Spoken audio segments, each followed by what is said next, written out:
Hello बच्चों, welcome to my YouTube channel. मैं कैलाश शर्मा। आज आप लोगों के लिए आपका चहेता topic that is the modern physics. Modern physics का बच्चों पहला जेई मेन का सेट मैं अपलोड करने जा रहा हूं, जिसमें 10 क्वेश्चंस कराऊंगा बच्चों। इस तरीके से टोटल मॉडर्न फिजिक्स में हम 60 क्वेश्चंस कर रहे होंगे बच्चों, और 60 क्वेश्चंस करने के बाद आप पूरे टॉपिक का, पूरे मॉडर्न फिजिक्स का एक तरीके से पूरा रिवीजन करके जाएंगे। अच्छा बच्चों, एक और इंपॉर्टेंट इन्फॉर्मेशन, हमने अपनी ऐप पे फर्स्ट ऑफ ऐप से स्टार्ट होने वाले क्रैश कोर्सेज लॉन्च कर दिए, जो जेई मेन और एडवांस का एक कॉम्बो है। इस वाले क्रैश कोर्स को ज्वाइन करने के बेनिफिट बता देता हूं। जेई मेन और एडवांस दोनों की प्रिपरेशन होगी, और 18 जनवरी से पहले अगर आप इस क्रैश कोर्स को ज्वाइन कर लोगे बच्चों, तो आप लोगों को जेई एडवांस तक कोई और पैसा खर्च करने की फिजिक्स के लिए जरूरत ही नहीं पड़ेगी। पूरा जेई एडवांस तक आप मेरे साथ हो जाओगे, और जेई एडवांस तक की प्रिपरेशन, आप लोगों ने मेरी मेहनत देखी बच्चों इस पीवाईक्यू सीरीज में, ये इससे और कई गुना ज्यादा मेहनत है। आप लोगों को एक एक कॉन्सेप्ट को रटा के भेजूंगा कि भाई ये रहा, ये पूछा जाता है जेई मेन के एग्जाम में ना। वो सब कुछ बच्चों आप लोगों को मिलेगा हमारे उस क्रैश कोर्स में। नहीं अगर आप लोगों ने अभी तक ज्वाइन किया है तो 18 जनवरी से पहले अर्ली बर्ड ऑफर जो चल रहा है, जिसमें आपको जो जेई एडवांस का अप्रैल के बाद वाला जो क्रैश कोर्स आएगा वो फ्री मिल रहा है। ये ऑफर बच्चों 18 जनवरी से पहले वैलिड है। जाओ जल्दी से जाके हमारी ऐप डाउनलोड करके इस कॉम्बो क्रैश कोर्स को ज्वाइन कर लो। चलिए बच्चों स्टार्ट करते हैं आज हमारे मॉडर्न फिजिक्स के क्या है क्वेश्चंस। चलिए बच्चों, पहला question, an electron of mass m with an initial velocity v equal to v naught I cap, v naught obvious सी बात है ग्रेटर देन 0 होगा, is moving in the, obvious सी बात नहीं है, मतलब वो v नॉट उन्होंने मेंशन कर दिया है कि वो पॉजिटिव x डायरेक्शन में ही जा रहा है ना। मुझे भी एक बार को लगा कि ये तो ऑब्वियस है, ऑब्वियस सा नहीं है बच्चों, ठीक है। v नॉट नेगेटिव होता तो नेगेटिव x डायरेक्शन में जा रहा होता। Is moving in an electric field E equal to minus का e naught I cap, okay, where e naught is constant if at t equal to 0 the de Broglie wavelength is lambda naught is equal to h upon mv naught, then its de Broglie wavelength after time t is given y। सो बच्चों इस electron की de Broglie wavelength after t time जो होगी वो हमें यहाँ पे बतानी है, लैम्डा नॉट के टर्म्स में बतानी है। आप लोगों को सबको ये पता होगा कि de Broglie wavelength होती क्या है। जो मैटर वेव होती है ना बच्चों, जब कोई पार्टिकल, उसका वेव नेचर होता है बच्चों, तो हम de Broglie wavelength डिफाइन करते हैं। अगर एक m मास का पार्टिकल है, v स्पीड से मूव कर रहा है, तो बच्चों इसकी जो डी ब्रोगली वेवलेंथ होगी ना, वो हमारे पास h upon m into v के बराबर होगी, ठीक है। यही होती है बच्चों डी ब्रोगली वेवलेंथ। अगर ये वी नॉट से जा रहा है तो m इंटू वी नॉट के बराबर आ जाएगी। ये डी ब्रोगली वेवलेंथ का फॉर्मूला होता है, h अपॉन मोमेंटम के बराबर होती है। इन्होंने क्या किया बच्चों, यहां पे एक इलेक्ट्रॉन लिया, ठीक है। इलेक्ट्रॉन का चार्ज नेगेटिव होता है। यहां पे एक इलेक्ट्रिक फील्ड भी दे रखा है इस रीजन में, जो कि इधर की तरफ दे रखा है नेगेटिव एक्स डायरेक्शन में, और इसकी जो वेलोसिटी दे रखी है बच्चों पॉजिटिव एक्स डायरेक्शन में दे रखी है। इलेक्ट्रिक फील्ड बच्चों नेगेटिव एक्स डायरेक्शन में दे रखा है। तो आपको पता होगा कि इलेक्ट्रॉन के ऊपर एक इलेक्ट्रिक फोर्स लगना चालू हो जाएगा, ठीक है। और इलेक्ट्रिक फोर्स जो होता है ना बच्चों, वो हमारे पास होता है चार्ज इंटू इलेक्ट्रिक फील्ड के बराबर, ठीक है। और इलेक्ट्रिक फील्ड इन्होंने ई नॉट के बराबर दे रखा है। आपको पता होना चाहिए कि इलेक्ट्रिक फोर्स जो लगेगा ना बच्चों, वो इलेक्ट्रिक फील्ड के अपोजिट लगेगा, ठीक है। देखो इलेक्ट्रिक फोर्स जो होता है ना, चार्ज यहाँ पर नेगेटिव का है, माइनस का ही है, तो इलेक्ट्रिक फोर्स के नेगेटिव चार्ज पे जो फोर्स लगता है वो इलेक्ट्रिक फील्ड के अपोजिट लगता है। तो वेलोसिटी की डायरेक्शन में फोर्स लगना चालू हो जाएगा। इसका एक एक्सेलरेशन आएगा बच्चों, और वो एक्सेलरेशन होगा e into e naught divided by m के बराबर। तो बच्चों इसकी जो वेलोसिटी हो जाएगी ना किसी भी टाइम पे, वो हो जाएगी बच्चों वी नॉट प्लस का e into e naught divided by m into t के बराबर। ये हो जाएगी बच्चों इसकी वेलोसिटी किसी भी टी टाइम पे, ठीक है। टी टाइम पे जो वेलोसिटी होगी बच्चों वही हो जाएगी। अब यहां से आप जो इसको एक बॉक्स में चाहो तो बंद कर सकते हैं। एक मिनट, बॉक्स का कलर भी चेंज कर देते हैं, बॉक्स भी येलो कलर का आना चाहिए। देखो ये नया मैंने मतलब सॉफ्टवेयर डाउनलोड किया है, ठीक है। इस तरीके से बच्चों वी जो है हमारे पास ये आ जाएगा। क्लियर है यहाँ तक? यहाँ तक तो मुझे नहीं लगता कोई परेशानी किसी को होगी। अब जो नया वेवलेंथ होगा ना बच्चों, लैम्डा, वो होगा बच्चों नया मोमेंटम, h अपॉन नया मोमेंटम, तो h upon m into v naught. एक काम करना बच्चों, वी नॉट यहां से कॉमन ले लेना, ठीक है। तो यहां पे बनेगा बच्चों 1 प्लस का e into e naught divided by m into v naught into t. ये बन जाएगा हमारे पास। ये h upon m v naught बच्चों यही तो लैम्डा नॉट के बराबर है, यहाँ पे लिखा हुआ है। तो लैम्डा जो आ जाएगा ना बच्चों, that comes out to be lambda naught divided by 1 plus का E into e naught divided by m into t के बराबर, ठीक है। तो ये बच्चों हमारा ये डी ऑप्शन बच्चों करेक्ट ऑप्शन आ रहा होगा, ठीक है। ये नया नया सॉफ्टवेयर है बच्चों, इस पर अभी हाथ चलने में थोड़ा सा टाइम लगेगा। तो बच्चों D option is the correct option. Clear है भाई? यहां तक समझ में आ गया पहला वाला क्वेश्चन। चलिए बच्चों नेक्स्ट क्वेश्चन पे आते हैं। A parallel beam of light of wavelength 900 nanometer and intensity 100 watt per meter square is incident on a surface perpendicular to the beam। तो बच्चों बीम के परपेंडिकुलर एक सरफेस रखा हुआ है, उस पर 900 नैनोमीटर की और 100 वॉट पर मीटर स्क्वायर इंटेंसिटी की लाइट इंसिडेंट हो रही है, ठीक है। अब यहां पे हमें बोला है कि perpendicular to the surface light incident हो रही है, find number of photons, not this is find number of photons crossing 1 centimetre square area perpendicular to the beam in the 1 second. 1 second में 1 सेंटीमीटर स्क्वायर एरिया से जो number of photon पास हो रहे होंगे बच्चों, उनका नंबर पूछा है, मतलब ना फोटॉन्स के नंबर वाले क्वेश्चंस बच्चों, वो यहां पे कवर हो जाएंगे। मतलब मैंने जो कॉन्सेप्ट आपके कवर किए ना बच्चों, इसमें जो क्वेश्चन सेलेक्ट किए वो इस ऑर्डर में सेलेक्ट किए कि हर टाइप का क्वेश्चन एक यहां पे कवर हो जाए। तुम्हें पता है बच्चों इंटेंसिटी का क्या मतलब होता है? इंटेंसिटी का मतलब होता है पर सेकंड पर यूनिट एरिया जो लाइट आ रही होती है। अगर कोई सामने परपेंडिकुलर टू, मतलब जो डायरेक्शन ऑफ प्रोपगेशन है ना, उसके परपेंडिकुलर कोई सरफेस होता है, तो उसके पर सेकंड पर यूनिट एरिया में कितनी एनर्जी आ रही है बच्चों, that is called the intensity. तो 100 वॉट पर मीटर स्क्वायर का मतलब हो गया 100 जूल पर सेकंड पर मीटर स्क्वायर एनर्जी आ रही होगी। तो 1 मीटर स्क्वायर में जो एनर्जी आ रही है ना बच्चों, energy in 1 metre square, in 1 metre square, वो जो आ रही है बच्चों वो 100 जूल पर सेकंड है, ठीक है। 100 जूल पर सेकंड 1 मीटर स्क्वायर एरिया में आ रही है। एनर्जी पर सेकंड इन 1 सेंटीमीटर स्क्वायर, तो ये क्या हो जाएगा बच्चों, 100 divided by 1 metre square into 1 centimetre square. 1 centimetre square को अगर आप मीटर स्क्वायर में कन्वर्ट करोगे तो 10⁻⁴ आ जाएगा। तो बच्चों पर सेकंड 1 सेंटीमीटर स्क्वायर एरिया में जो एनर्जी आ रही होगी ना, वो इतनी आ रही होगी 1 सेकंड के अंदर। अभी एनर्जी आ किसकी फॉर्म में रही है बच्चों, फोटॉन्स की फॉर्म में। एक फोटोन की एनर्जी कितनी होगी बच्चों, एनर्जी ऑफ ईच फोटोन वो होती है hc डिवाइडेड बाई लैम्डा के बराबर। hc की वैल्यू बच्चों आप सब लोगों को पता होगा 12400 इलेक्ट्रॉन वोल्ट एंगस्ट्रॉम होता है। That divided by lambda, lambda कितना है यहाँ पे 900 नैनोमीटर, इसको 9000 एंगस्ट्रॉम लिख लेना क्योंकि एंगस्ट्रॉम से हमें एंगस्ट्रॉम काटना होता है, ठीक है। ये बन गया बच्चों हमारे पास एक फोटोन का एनर्जी, इसको काट देना यहां से, ठीक है, ये भी काट दिया। सो बच्चों एनर्जी ऑफ ईच फोटोन जो आ गई मेरे पास वो 124 इंटू 1.6 इंटू 10⁻⁻⁻ का 19 डिवाइडेड बाई 90 के बराबर आ गई, ठीक है। इतने जूल के बराबर आ गई एक फोटोन की जो एनर्जी है। मेरे पास जो पर सेकंड एनर्जी आ रही है वो 10⁻⁻ का 2 जूल के बराबर आ रही है, ठीक है। तो अगले पेज पे चलते हैं। तो मेरे पास जो नंबर ऑफ फोटोन होंगे ना बच्चों, एन डॉट लगाने का मतलब होता है कि मैं पर सेकंड एनर्जी, पर सेकंड के बारे में बात कर रहा हूं। तो बच्चों एनर्जी जो पर सेकंड आ रही है, एनर्जी जो पर सेकंड आ रही है that divided by energy of each photon, ठीक है। एनर्जी ऑफ फोटोन, एक फोटोन की एनर्जी से पर सेकंड आने वाली एनर्जी को डिवाइड कर दो बच्चों, आपके पास नंबर ऑफ फोटोन पर सेकंड आ जाएंगे। तो एनर्जी जो आ रही है बच्चों वो है 10⁻⁻ का 2 जूल पर सेकंड, इतनी एनर्जी आ रही है। और एक फोटोन की एनर्जी कितनी है बच्चों, अभी हम लोगों ने देखी फोटोन की जो एनर्जी है ना बच्चों वो है हमारे पास 124 इंटू 1.6, तो ये आ जाएगी 124 इंटू 1.6, 124 इंटू 1.6 इंटू 10⁻⁻ का 19, दैट इंटू 90, नीचे 90 से डिवाइड भी हो रखा है ना, ये नीचे 90 से डिवाइड हो रखा है, ठीक है। तो अब अगर इसको सॉल्व करोगे तो क्या आएगा बच्चों तुम्हारे पास, तो एक तो मुझे लग रहा है इसको ऊपर ले जाओ बच्चों, तो नंबर ऑफ फोटोन जो पर सेकंड आएंगे ना that comes out to be 90 को अलग ही रखो तुम, 10⁻17 कर देना, दिस डिवाइडेड बाई 16 चौक 64, एक पॉइंट आ जाएगा, 16 दूनी 32 और 6 38, 16 कम 16 और 3 19, तो करीब करीब बच्चों मैं इसको 200 मान सकता हूं।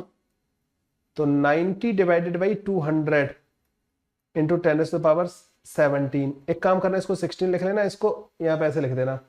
तो देखो ये 4.5 इंटू 10⁻16 फोटॉन्स पर सेकंड हमारे पास आंसर आ जाएगा, ठीक है। ऐसे करके बच्चों इस टाइप के क्वेश्चन को सॉल्व हम जो है करेंगे। क्लियर है बच्चों?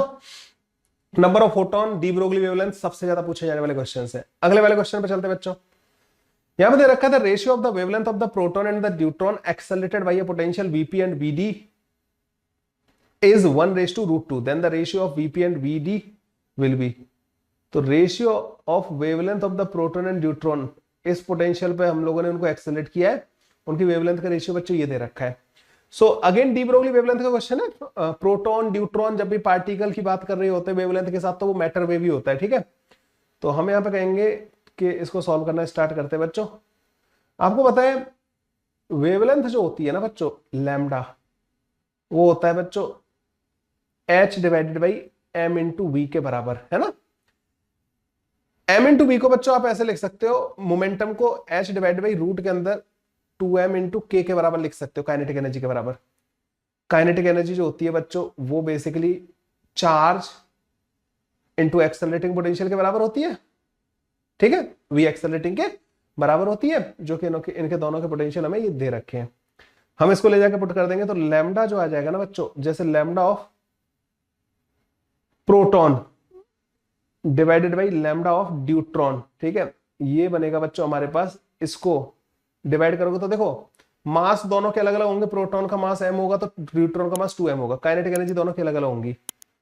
तो इसको अगर मैं ऐसे लिखूं बच्चों तो ये मास ऑफ ड्यूट्रॉन ऊपर आएगा, काइनेटिक एनर्जी ऑफ ड्यूट्रॉन ऊपर आएगा, this divided by mass of proton नीचे आएगा, kinetic energy of the proton नीचे आएगा। मैंने डायरेक्ट डिवाइड कर दिया है।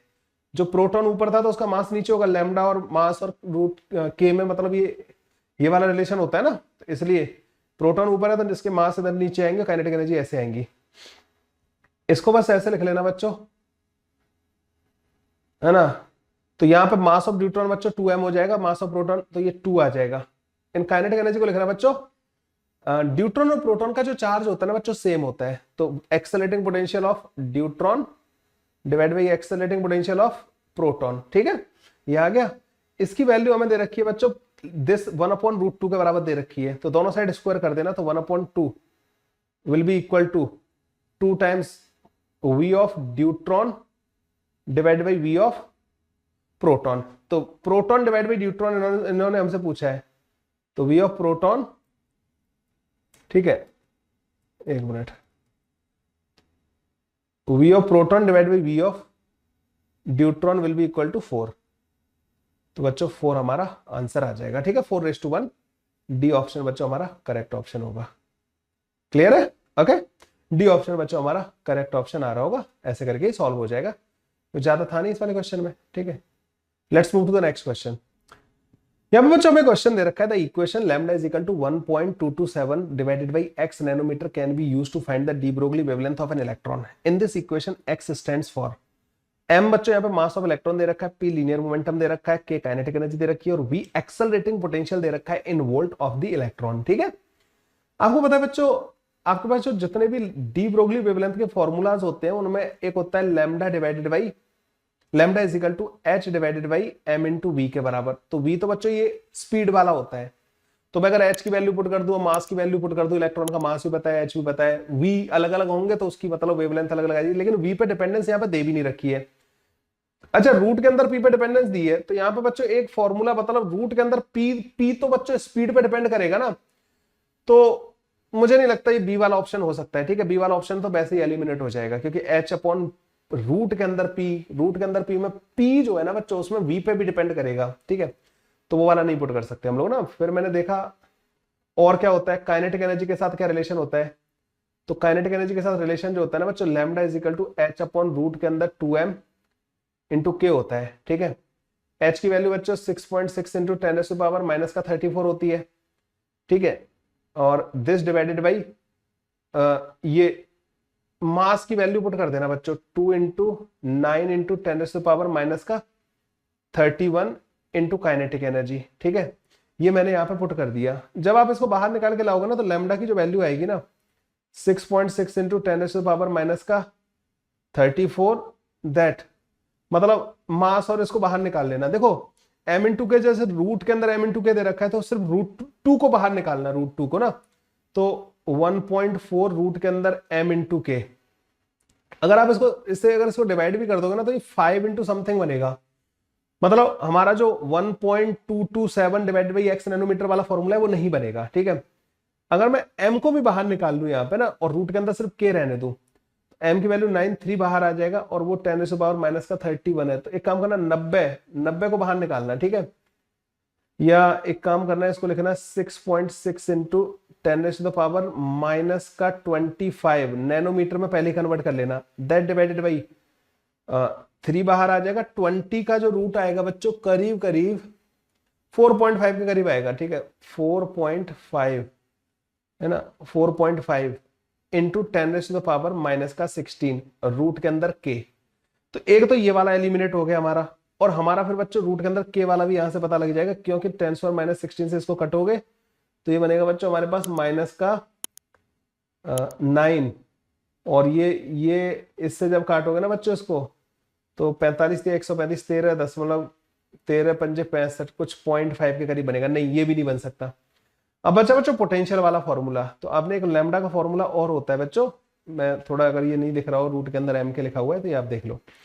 लैम्डा का एक फॉर्मूला और होता है h डिवाइडेड बाई रूट के अंदर 2m इंटू के जो होता है ना उसको q इंटू वी लिख दो, एक्सेलरेटिंग पोटेंशियल। h की वैल्यू बच्चों 6.6 इंटू 10⁻, केमिस्ट्री वाले तो इसको पूरा फॉर्मूला ही मतलब पहले ही पढ़ा देते हैं वो, ठीक है। तो 6.6 इंटू 10⁻⁻30 माइनस का 34 को मैंने क्या लिख दिया, माइनस का 25 पहले ही नैनोमीटर में लिख लिया। दैट डिवाइडेड बाई ये जो है ना बच्चों रूट के अंदर बस v को अलग रखो, बाद बाकी रूट के अंदर जो वैल्यूज आएंगी ना उनको एक तरफ कर लो, ठीक है। कौन कौन सी होंगी, 2 इंटू मास कितना है, मास होगा बच्चों 9 इंटू 10⁻⁻31 इंटू चार्ज कितना होगा इसका 1.6 इंटू 10⁻⁻19, ठीक है। जब आप इसको लेके जाओगे ना बाहर 10⁻⁻19 और 10⁻⁻31 10⁻⁻50 हो जाएगा। तो 6.6 इंटू 10⁻⁻25 डिवाइडेड बाई 1.6 इंटू 2 करीब करीब 3 हो जाएगा, 3 इंटू 9 ये करीब करीब रूट के अंदर 27 हो जाएगा। दैट इंटू 10⁻⁻25, अरे यार ये वाला तो बहुत गंदा चल रहा है पेन, रुको, हाँ, दैट इंटू 10⁻⁻25 इंटू रूट के अंदर v, ठीक है। जब आप इसको देखोगे ये कट जाएगा, और ये पहले हमने नैनोमीटर में लिख लिया था, है ना। ये बच्चों करीब करीब 5 के करीब आएगा, तो 5 से अगर तुम इसको कटोगे तो ये कुछ 1.2 के करीब कटेगा, ठीक है। तो 1.2 डिवाइड बाई रूट के अंदर लैम्डा का एक फॉर्मूला और आ गया आपके पास 1.227 डिवाइडेड बाई रूट के अंदर पोटेंशियल नैनोमीटर के बराबर। ये डी ब्रोगली वेवलेंथ का बच्चों एक बड़ा ही बेतुका सा फॉर्मूला आया है, लेकिन इसको कुछ लोग पढ़ाते हैं बच्चों ना, ऐसी बात नहीं है कि नहीं पढ़ाया जाता है, ये पढ़ाया जाता है, ठीक है। लेकिन इस तरीके से बच्चों 1.227 डिवाइडेड बाई रूट के अंदर भी नैनोमीटर। मैं तो चाहता था कि इस फॉर्मूले को मैं कवर करूं, तो मैंने कवर किया, मोटा मोटी आपको सबका आइडिया दिया है। देखो मैंने ना कि अच्छा ये ध्यान रखना आप इसमें क्या क्या पुट कर सकते हो, मास की वैल्यू रख दो, एच की वैल्यू रख दो, चार्ज की वैल्यू रख दो, 2 की वैल्यू रख दो, लेकिन बाद बाकी जो चीज है ना वो अलग अलग इलेक्ट्रॉन के लिए अलग अलग होंगी। जैसे इलेक्ट्रॉन की स्पीड, तो अलग अलग केस में बच्चों इलेक्ट्रॉन की स्पीड अलग अलग हो सकती है ना, तो हम एक ऐसा फॉर्मूला बनाना चाहेंगे जो कांस्टेंट वाली चीजों को एक साथ क्लब करके रख दिया जाए, और बाद में जो भी चीज वेरी कर रही है, जैसे पोटेंशियल वेरी कर सकते हो आप एक्सेलरेट कराने वाला, ठीक है, काइनेटिक एनर्जी स्पीड पे डिपेंड करेगी वो वेरी कर सकते हो। तो उन पे मतलब जो स्पीड पे डिपेंड कर रही है या स्पीड जिन चीजों पे डिपेंड कर रही है उनके साथ आपको एक रिलेशन एस्टेब्लिश करना था। This is a super question, मतलब ना अगर आपको पहले से ना पता हो ना, अगर ये क्वेश्चन पहले से सॉल्व ना कर रखा हो तो बहुत ही प्यारा क्वेश्चन है ये, ठीक है। अगले क्वेश्चन पे चलते हैं बच्चों, हमारे पास एक और क्वेश्चन है। Sunlight falls normally on the surface of the area 36 centimetre square and exert an average force of 7.2 into 10⁻⁹ newton within a period of 20 minutes. अच्छा 20 मिनट के टाइम में इतना फोर्स लग रहा है। Consider a case of complete absorption, the energy flux of incident light is. Energy flux मतलब ना बड़ा ही तुम्हें लगा होगा सर ये क्या टर्म आ गई। मैंने यहां पे यूनिट देखी watt per centimetre square, they are asking basically जो वॉट पर सेंटीमीटर स्क्वायर पूछ रहे हैं, मतलब ना energy incident per second per centimetre square के बारे में बात कर रहे हैं, एक तरीके से इंटेंसिटी के बारे में बात कर रहे हैं।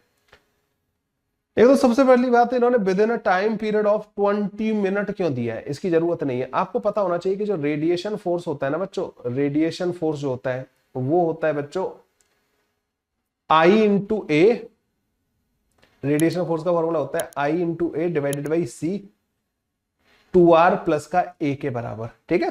R रिफ्लेक्शन कोएफिशिएंट होता है, ए अब्जॉर्प्शन कोएफिशिएंट होता है।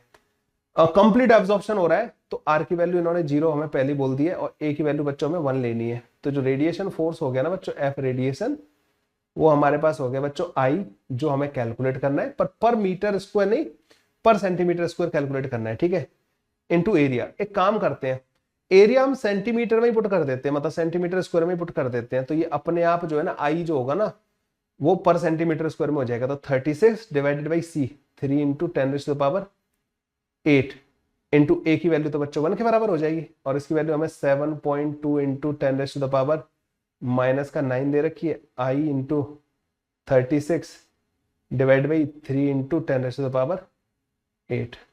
तो ये 12 बार कटेगा, 12 पंजे 60, 12 छिंग 72.6 टाइम्स आ जाएगा। तो आई की वैल्यू बच्चों हमारे पास कितनी आ रही होगी, 6 इंटू 10⁻, जब ये यहाँ पे आएगा ना 10⁻², तो 6 इंटू 10⁻², मतलब 0.06 वॉट पर सेंटीमीटर स्क्वायर। मैंने तुम्हें पहले ही बोल दिया था कि मैंने जो ये यूनिट रखी है ना सेंटीमीटर स्क्वायर में रखी है, तो अब आई मुझे वॉट पर सेंटीमीटर स्क्वायर में रखना पड़ेगा, जबकि आई की जो ऐसा यूनिट होती है वो वॉट पर मीटर स्क्वायर होती है। तो बच्चों डी ऑप्शन मेरा करेक्ट ऑप्शन आ जाएगा, ठीक है। ऐसे ही वाला क्वेश्चन जो है हमारा सॉल्व हो जाएगा। अगले क्वेश्चन पे चलते हैं बच्चों। A metal exposed to light of wavelength 800 nanometre and emit a photoelectron with a certain kinetic energy, ठीक है, 800 नैनोमीटर की लाइट आप इंसिडेंट करा रहे हो और फोटोन एमिट हो रहे हैं। The maximum kinetic energy of the photoelectron double when the light of wavelength this is used. Kinetic energy जो है डबल हो गई। वर्क फंक्शन के बारे में बात कर रहे हैं। सिंपल सा बच्चों फॉर्मूला लगेगा इसमें। तो kinetic energy, maximum kinetic energy का फॉर्मूला होता है ना के मैक्स, क्या होता है बच्चों, h c divided by lambda minus का वर्क फंक्शन। ये मैक्सिमम काइनेटिक एनर्जी का फॉर्मूला है। तो जब पहले लैम्डा बना रहा होगा तो काइनेटिक एनर्जी ये आ रही होगी। अब 2 टाइम्स हो गई काइनेटिक एनर्जी, तो ये हो जाएगा बच्चों s c divided by lambda 2 minus का वर्क फंक्शन, ठीक है। ऊपर वाली इक्वेशन को 2 से कर दो मल्टीप्लाई, और ऊपर वाली में से इनमें से एक में दोनों को आपस में बराबर कर दो। तो एस सी जो कि 1230 इलेक्ट्रॉन वोल्ट नैनोमीटर दिया है। अब इन दोनों को, इसको और इसको बराबर कर सकते हैं हम लोग, डिवाइडेड बाई लैम्डा 1। लैम्डा 1 कितना दे रखा है, 800 नैनोमीटर के बराबर, माइनस का 2 times of work function is equal to s, अच्छा यहाँ पे 2 टाइम्स भी दे रखा है इन्होंने ना, 2 times s c 1230 electron volt nanometre divided by 500 nanometre, ठीक है। नैनोमीटर से, अच्छा यहाँ पे वर्क फंक्शन भी आएगा 5 नॉट। नैनोमीटर से बच्चों नैनोमीटर उड़ जाएगा, ये उड़ गया यहाँ से, ये बच्चों कुछ 400 के करीब हो जाएगा, 400 हो गया। अब वर्क फंक्शन को बच्चों उधर ले जाना और इसको सॉल्व करना। 1 2 3 0 से 0 उड़ा देना यहाँ पे भी और यहाँ पे भी उड़ा देना, ठीक है। ओके, 1 2 3 कॉमन ले लेना, 1/40 माइनस का 1/50 इज इक्वल टू 5 नॉट, ठीक है।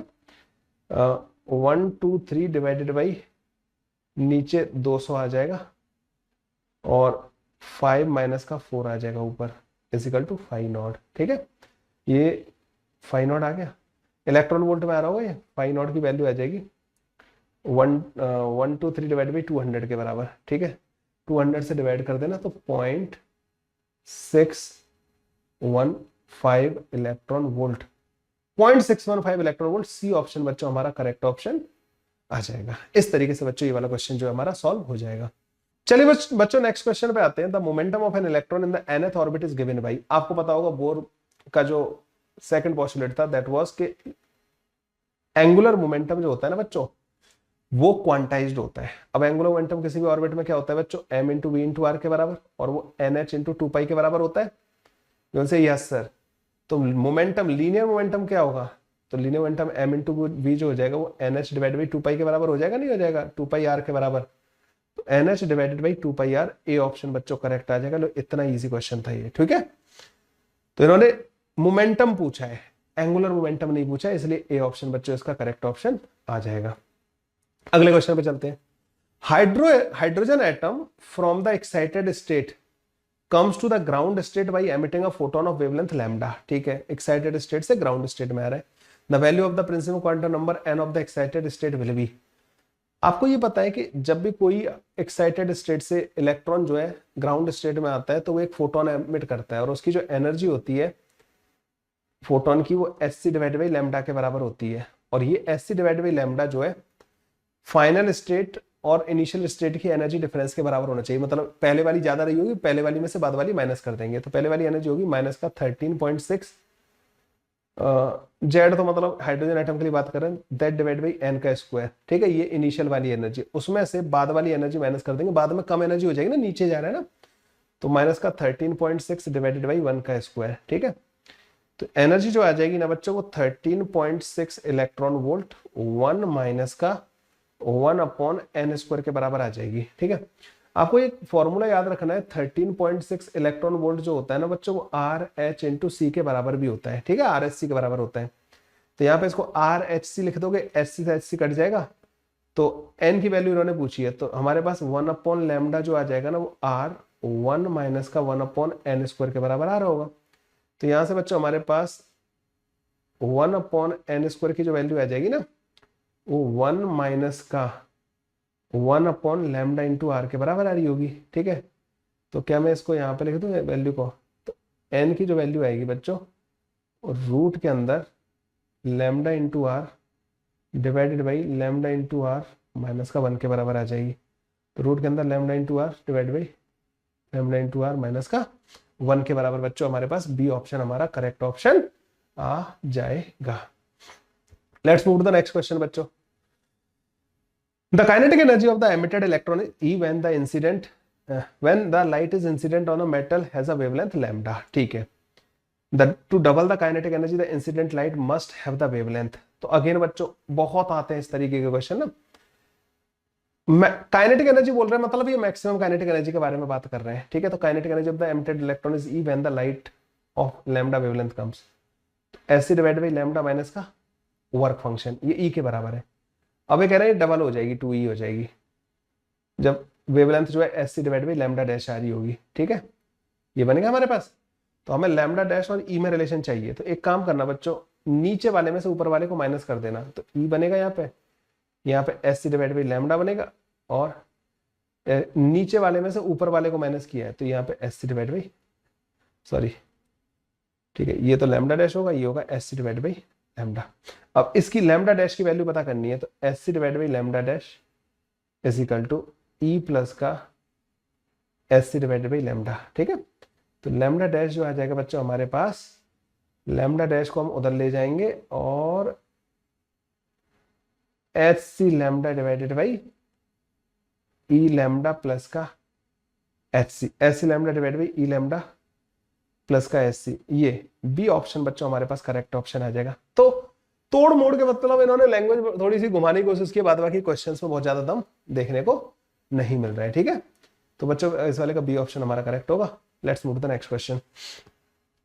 Find the ratio of the energies of the photon produced due to the transition of an electron of the hydrogen atom from its second permitted energy level to the first level. तो second n equal to 2 से n equal to 1 में आ रहा है, and the highest permitted energy level to the first permitted level. तो first permitted मतलब n equal to 1 ही हो गया ना। हाँ, तो ये कह रहे हैं बच्चों के find the ratio of the energy of the photons. तो एनर्जी ऑफ पहला वाला जो फोटोन आएगा ना बच्चों 2 से 1 में आ रहा है वो, तो 13.6 इलेक्ट्रॉन वोल्ट 1 माइनस का 1/4 ये होती है एनर्जी, है ना। और E2 जो बोला है इन्होंने हाईएस्ट परमिटेड मतलब इन्फिनिटी से, तो 13.6 1 माइनस का 1 अपॉन इन्फिनिटी का स्क्वायर। ठीक है, ये हो जाएगा।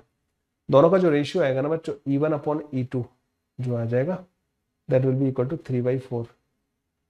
ठीक है, 3/4 के बराबर बच्चों ए ऑप्शन करेक्ट ऑप्शन आ रहा होगा। ज्यादा दम नहीं था इस वाले क्वेश्चन में भी। ठीक है, ओके, ये थे बच्चों हमारे 10 मॉडर्न फिजिक्स के क्वेश्चंस। कैसे लगे आप लोग मुझे कमेंट करके जरूर बताना। थोड़ा सा मैंने आराम से डिस्कस किया है, आज नया सॉफ्टवेयर यूज किया है ना इसलिए, पर क्वेश्चंस अच्छे लगे होंगे, डेफिनेटली आप लोगों को बहुत कुछ सीखने को भी मिला होगा। चलिए बच्चों, मिलते हैं फिर नेक्स्ट वीडियो में ऐसे और कुछ अमेजिंग क्वेश्चंस के साथ।